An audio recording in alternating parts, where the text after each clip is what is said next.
ब्रह्मा गुरुर्विष्णू गुरुर्देवो महेश्वरा गुरुर साक्षात परब्रह्म तस्मै श्री गुरुवे नमः. नमस्कार मंडळी, श्री स्वामी समर्थ. आज मी नवीन व्हिडिओला सुरुवात करते. तसेच आजचा दिवस स्वामींच्या कृपेने तुम्हाला सुखाचा आनंदाचा जावो हीच मी स्वामींच्या चरणी प्रार्थना करते आणि आजच्या नवीन व्हिडिओला सुरुवात करते. बघा, आज आपण पाहणार आहोत की आजपासून 13 ऑगस्ट म्हणजे श्रावण महिना सुरू होणार आहे. तर चातुर्मासातील श्रावण महिन्याला मराठी वर्षात अनन्य असं साधारण महत्त्व आहे.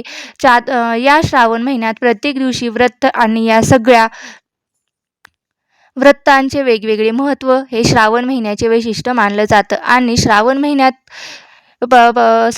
हा फक्त आध्यात्मिकदृष्ट्या नाही तर शास्त्रीय आणि नैसर्गिकदृष्ट्या सुद्धा महत्त्वाचा मानला जातो. या श्रावण महिन्यामध्ये येणाऱ्या प्रत्येक दिवसाला एक अनन्यसाधारण असं महत्त्व आहे. प्रत्येक दिवस हा अतिशय पवित्र आणि शुभ मानला जातो आणि म्हणून श्रावण महिना हा सर्व महिन्यामध्ये अतिशय पवित्र आणि सर्वश्रेष्ठ मानला जातो. तर आजपासून म्हणजेच गुरुवार, आजचा हा श्रावण महिन्यातला पहिला गुरुवार आहे आणि हा गुरुवार भगवान विष्णूंना प्रिय असलेला दिवस आहे. या दिवशी विष्णूंची पूजा आणि व्रत वैकल्य केल्याने शुभ आशीर्वाद मिळत असतात. ज्योतिषशास्त्रानुसार श्रावण महिन्यातील काही सोपे उपाय केल्यास विष्णू देवताबरोबरच माता लक्ष्मीची सुद्धा आपल्याला कृपा प्राप्त होते. जिथे भगवान विष्णूंचा वास असतो तिथे माता लक्ष्मीचा सुद्धा वास असतो अशी धार्मिक मान्यता आहे. श्रावण महिन्यात गुरुवारी केलेले उपाय व्यक्तींच्या धन संपत्तीत वाढ करतात आणि प्रगतीचे मार्ग खुले करतात. म्हणून आज श्रावणातील पहिल्या गुरुवारी तुम्ही काहीच नाही केलं तरी चालेल, पण या ठिकाणी तुम्हाला हरभरा डाळ आणि गूळ ठेवायचे आहे. तुमच्या सर्व अडचणीतून मार्ग मिळेल. अडकलेली कामे पूर्ण होऊन कामात यश प्राप्ती होईल. तसेच 7 पिढ्यांचे दारिद्र्य देखील नष्ट होऊन फक्त 1 दिवसात इच्छापूर्ती होईल. पैशाची कायमची कमतरता दूर होईल. धनसंपत्तीमध्ये वाढ होईल. तर चला तर मग हा उपाय आपण लवकर करूया. तर बघा, हा उपाय आपल्याला कोणत्या वेळेत करायचा आहे याबद्दलची संपूर्ण माहिती आपण या व्हिडिओमध्ये पाहणार आहोत. त्यामुळे तुम्हाला काय करायचं आहे तर व्हिडिओ स्किप न करता शेवटपर्यंत नक्की पहा, जेणेकरून तुम्हाला संपूर्ण माहिती मिळून जाईल. व्हिडिओला सुरुवात करण्यापूर्वी तुम्ही कमेंट बॉक्समध्ये ओम नमो भगवते वासुदेवाय नमः लिहा, जेणेकरून माता लक्ष्मी आणि विष्णूंचा आशीर्वाद प्राप्त होईल. चला तर मग आपण कोणता उपाय आहे आणि हा उपाय केल्याने आपल्याला पूर्ण श्रावण महिन्याचं फळ हे प्राप्त होणार आहेत. चला तर मग हा उपाय आज गुरुवारी दिवसभरामध्ये तुम्ही कधीही करू शकता. अगदी सकाळपासून ते संध्याकाळपर्यंत प्रदोष काळापर्यंत जेव्हा केव्हा तुमची इच्छा असेल तेव्हा तुम्ही हा उपाय करू शकता. हा उपाय आपल्याला आपल्या घरामध्ये पैशाची तंगी असेल, पैशाच्या अडचणी येत असेल तर तुम्ही प्रामाणिकपणे कष्ट आणि मेहनत करत असाल, परंतु तुमच्या कष्टातून हवा तसा पैसा येत नाही आणि जिथे तुम्ही 50 रुपये कमवता तिथे तुमचे 100 रुपये खर्च होत असतील, म्हणजे तुमच्या कमाईपेक्षा तुमचा खर्च जास्त होत असेल, तर तुमच्याकडे पैसे येण्याचे सर्व मार्ग बंद झालेले आहेत. घरामध्ये धनसंपत्तीची कमतरता आहे, एखाद्याचं कर्ज तुमच्यावरती झालेलं आहे, यासारख्या सर्व पैशांच्या अडचणी दूर करण्यासाठी हा अत्यंत प्रभावी उपाय मी तुमच्यासमोर मांडणार आहे. तसेच हा प्रभावी उपाय केल्याने भरपूर दिवसापासून तुमचं एखादं काम रखडलेलं असेल, प्रयत्न करूनही तुमचं काम पूर्ण होत नसेल किंवा कोणतीही गोष्ट तुमच्या मनासारखी घडत नसेल, तरी तुम्ही हा उपाय करू शकता.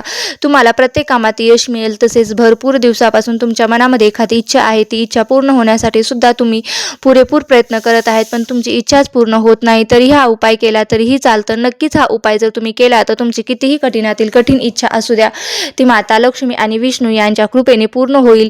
तुमच्या धनप्राप्ती असेल, तुमची मुलांची प्रगती असेल, नोकरीबद्दल असेल, जी काही तुमची शारीरिक मानसिक कोणतीही इच्छा असेल ती पूर्ण होण्यासाठी हा उपाय नक्की करू शकता.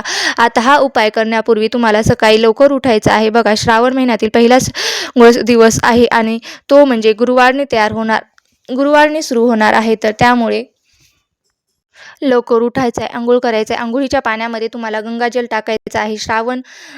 श्रावण महिन्यामध्ये गुरुवारी तुम्ही अगदी दोन जरी अंघोळीच्या पाण्यात गंगाजल टाकून स्नान केले तरी आपलं शरीर हे पवित्र होत असतं. तसेच यानंतर काय करायचं आहे तर आपल्या देवघरातील देवांची पूजा ही करून घ्यायची आहे. या दिवशी देवांना व्यवस्थित स्नान घालायचं आहे. स्नान घातल्याने सुद्धा पाण्याने थोडंसं गंगाजल टाकायचं आहे. यानंतर काय करायचं आहे तर आपल्या देवघरामध्ये भगवान विष्णूंचा फोटो असेल किंवा बाळकृष्णांची मूर्ती असेल तर त्यांच्या कपड्यावरती चंदनाचा टिळा लावायचा आहे आणि यानंतर तुम्हाला एक वाटीमध्ये थोडेसे पिवळे तांदूळ करून घ्यायचे आहेत. पिवळे तांदूळ करून एका वाटीमध्ये ठेवायचे म्हणजेच एका प्लेटमध्ये ठेवायचे आहे. त्यावर तुम्हाला एक दिवा प्रज्वलित करून घ्यायचा आहे म्हणजेच लावायचा आहे. पिवळ्या तांदळाचं आसन तुम्हाला तयार करायचं आहे. त्यावर तुम्हाला तो दिवा ठेवायचा आहे. सकाळी लावल्यानंतर संध्याकाळपर्यंत चालू राहील एवढं तेल तुम्हाला त्या दिव्यामध्ये घालायचं आहे. थोडक्यात अखंड दिवा हा तुम्ही संध्याकाळपर्यंत लावायचा आहे. ही सगळी पूजा तुमची घरामध्ये करून घ्यायची आहे. मगच तुम्हाला हा उपाय करायचा आहे. बघा, आता हा उपाय करण्यासाठी तुम्हाला सर्वप्रथम एक गुळाचा खडा घ्यायचा आहे. आता तुम्हाला हा उपाय करण्यासाठी तुम्हाला चणा डाळ म्हणजेच हरभऱ्याची डाळ घ्यायची आहे. एक मूठभर चणा डाळ घ्यायची आहे. यासोबतच तुम्हाला एक गुळाचा खडासुद्धा घ्यायचा आहे आणि यासोबतच तुम्हाला एक तुपाचा दिवा देखील प्रज्वलित करून घ्यायचा आहे आणि हळद, कुंकू, अक्षता ही दिवा चणा डाळ म्हणजेच हरभऱ्याच्या डाळीजवळ किंवा गूळ घेऊन तुम्हाला तुमच्या घराजवळ असणाऱ्या केळीच्या झाडापाशी जायचं आहे. बघा, या केळीच्या झाडामध्ये गुरुवारी साक्षात भगवान विष्णू आणि माता लक्ष्मी यांचा वास असतो. तिथे गेल्यानंतर सर्वप्रथम तुम्हाला हा दिवा प्रज्वलित करायचा आहे. प्रज्वलित केल्यानंतर वृक्षाला हळद, कुंकू, फुलं अर्पण करायचं आहे. एक लोटा जल अर्पण करायचं आहे. हळद, कुंकू, अक्षता अर्पण करून मुळापाशी तुम्हाला एक चणा डाळ आणि गूळ आहे तो तुम्हाला त्या झाडाच्या बुडापाशी म्हणजे जमिनीवरती ठेवला तरीही चालतं आणि मुळापाशी ठेवला तेव्हा भगवान विष्णूंची कृपा प्राप्त होते आणि माता लक्ष्मीची देखील कृपा आशीर्वाद आपल्या कुटुंबावरती आणि आपल्या सदस्यावरती कायम राहतो. आता या वस्तू अर्पण केल्यानंतर या वृक्षाला या प्रदक्षिणा घालायच्या आहेत. प्रदक्षिणा करत असताना ओम नमो भगवते वासुदेवाय नमः या मंत्राचा जप करायचा आहे. दोन्ही हात जोडून भगवान विष्णू आणि माता लक्ष्मी यांचं स्मरण करून तुमची इच्छित मनोकामना त्यांच्यासमोर व्यक्त करायची आहे. अशा पद्धतीने तुम्हाला पहिल्या श्रावण गुरुवारी हा छोटासा प्रभावी उपाय नक्की करायचा आहे. हा छोटासाच आहे परंतु अत्यंत खूप जास्त प्रभावी आहे. त्यामुळे तुमच्या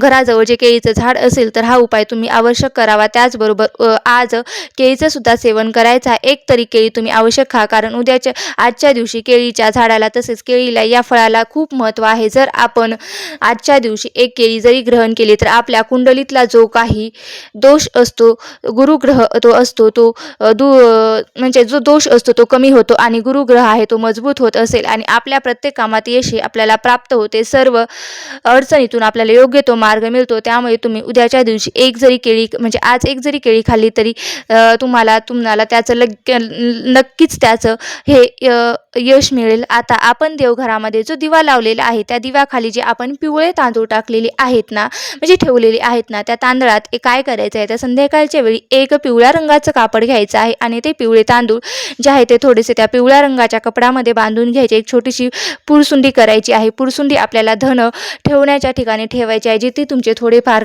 जे काही पैसे वगैरे येतात ते तिथे तुम्ही ठेवतात त्या ठिकाणी तुम्हाला ही पुरतुंडी ठेवून द्यायची आहे आणि यानंतर उरलेले जे तांदूळ असणार आहे ते दुसऱ्या दिवशी म्हणजे शुक्रवारी तुम्ही गाईला वगैरे खाऊ घालू शकता किंवा वाहत्या पाण्यामध्ये विसर्जित करू शकता. घरातील पैशाची तंगी दूर होते आणि धनसंपत्तीची जी कमतरता आहे ती सुद्धा दूर होते. त्याचबरोबर तुमच्या घरामध्ये जे काही भांडण वादविवाद आहे ते सुद्धा कमी होत असतात. कोणतीही गोष्ट बोलायला गेली तर त्याचे रूपांतर हे भांडणामध्ये होत असेल तर अशा गोष्टीवरून वाद होत असतील तर उद्या आज हा आवश्यक एक उपाय नक्की करा. जर तुमची हवी असली त्याचबरोबर प्रेम जर तुम्हाला तुमच्या सुद्धा आयुष्यामध्ये हवं असेल तर नक्कीच तुम्ही हा एक छोटासा उपाय करा. तर काय करायचं आहे तर आज संध्याकाळी आपल्या घराजवळ असणाऱ्या भगवान विष्णूच्या मंदिरात जायचं आहे आणि जाताना काय करायचं आहे तर पतीच्या कपड्याचा एक धागा आणि पत्नीच्या कपड्याचा एक धागा असे 2 धागे आपल्याला घ्यायचे आहेत आणि एकत्र करायचे आहेत. एक पिवळ्या रंगाच्या वस्त्रामध्ये तुम्हाला थोडीशी चणा डाळ घालून त्यामध्ये पुरसुंडी बनवायची आहे. त्यासोबतच 2 धागे जोडून घ्यायचे आहेत आणि भगवान विष्णूच्या मंदिरात आणि तिथे जाऊन तुम्हाला त्या मंदिरात दान करायचं, अर्पण करायचं. हा उपाय केल्याने व्यक्तीवर विष्णुदेवाची कृपा प्राप्त होते आणि पती पत्नीमध्ये जे काही वादविवाद आहेत त्या दूर होत असतात. महत्त्वाच्या कामामध्ये यश सुद्धा प्राप्त होऊ शकतं आणि अडचणी सुद्धा दूर होत असतात आणि आपल्या ज्या प्रगतीमध्ये जे अडथळे येत असतात ते सुद्धा दूर होत असतात. तर गुरुवारी हा उपाय अवश्य करून पहा. तसेच काय करायचं आहे तर बघा, अशी धार्मिक मान्यता आहे की श्रावण महिन्यात गुरुवारी संध्याकाळी माता लक्ष्मीने आपल्या घरात आगमन होते, तर नेहमीच होते, पण गुरुवार हा माता लक्ष्मी आणि नारायण यांना समर्पित आहे. हा दिवस समर्पित आहे आणि त्यामुळे प्रदोष काळात भगवान विष्णू आणि माता लक्ष्मी यांची विधीपूर्वक पूजा केल्यानंतर म्हणजेच आपल्या देवघरामध्ये दिवाबत्ती करून झाल्यानंतर मुख्य दरवाजाजवळ एक दिवा नक्की लावावा. असं केल्याने माता लक्ष्मी प्रसन्न होते आणि घरातून नकारात्मकता दूर राहते. तसेच कुटुंबातील सदस्यामध्ये आपुलकीचे नाते टिकून राहते आणि मुख्य दरवाजावरती दिवा लावल्याने आजूबाजूचे वातावरण सुद्धा प्रसन्न होते आणि जे काही दुःखद वातावरण आहे ते निघून जाते. त्यामुळे गुरुवारी दिवा लावल्याने सुद्धा एकदम असंच प्रसन्न आणि सुखमय वातावरण होतं आणि सकारात्मक लहरी ह्या घरात प्रवेश करत असतात. म्हणून हा सुद्धा उपाय तुम्ही करू शकता. त्याचबरोबर आज 108 वेळा जेव्हा तुम्हाला होईल तेव्हा तुम्ही ओम नमो भागवते वासुदेवाय नमः या मंत्राचा सुद्धा जप करू शकता. गुरुवारच्या दिवशी व्यक्तीच्या आयुष्यात करिअरमध्ये येणाऱ्या समस्यापासून आराम मिळतो. तसेच घरातील जी काही वातावरण आहे ते आनंदी राहते. त्यामुळे आज तुम्ही नक्की हे काम करा. देवघरासमोर बसून नक्कीच तुम्ही 108 वेळा ओम नमो भगवते वासुदेवाय नमः या मंत्राचा जप करा. ही तुम्हाला महत्त्वपूर्ण माहिती मलाही तुमच्यासोबत शेअर करायची होती. ही जर माहिती आवडली असेल तर नक्की लाईक करा, शेअर करा आणि चॅनलवरती नवीन असाल तर सबस्क्राईब करायला विसरू नका. धन्यवाद. श्री स्वामी समर्थ. जय जय स्वामी समर्थ. ओम नमो भगवते वासुदेवाय नमः. ओम नमो भगवते वासुदेवाय नमः.